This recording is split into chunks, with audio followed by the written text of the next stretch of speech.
আসসালামু আলাইকুম গাইস।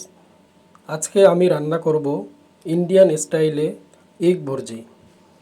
তো চলুন শুরু করা যাক। প্রথমে আমি একটি প্যানে তেল গরম করে নিয়ে এখানে আমি দিয়েছি কিছু জিরা এবং এলাচ। এগুলো যখন গরম হয়ে যাবে তখন আমি এখানে দিয়ে দিব পেঁয়াজ কুচি, টমেটো কুচি এবং কিছু মরিচ। এগুলো দিয়ে ভালো করে আমি পেঁয়াজ এবং টমেটো রান্না করে নিব।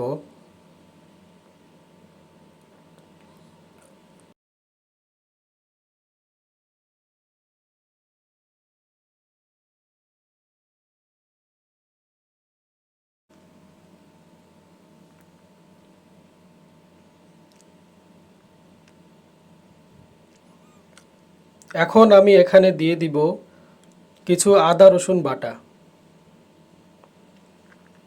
আদা রসুন বাটা এখানে দিয়ে খুব ভালো করে আমি মিক্স করে নিব।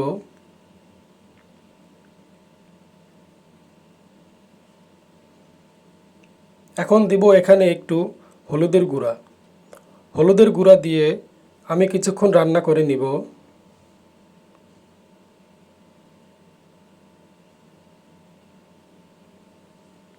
ভালো করে কষিয়ে রান্না হয়ে গেলে আমি এখানে দিয়ে দিব পরিমাণ মতন লবণ এবং হালকা একটু পানি।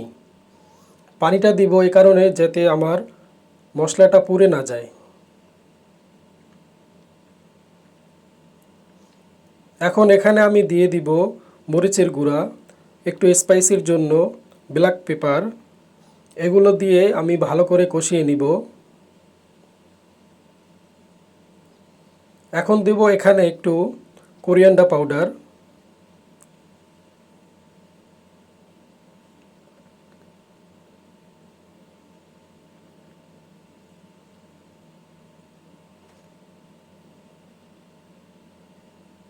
হালকা একটু ধনেপাতা। ধনেপাতা দিয়ে আমি এই মশলাটাকে কষিয়ে নিব।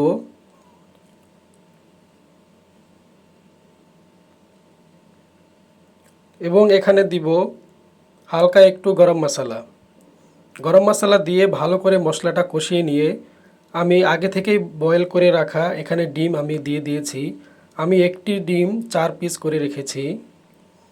এখন প্রায় 3 মিনিটের মতন রান্না করলেই হয়ে যাবে আমার ইন্ডিয়ান স্টাইলে বয়েল এগ ভুর্জি।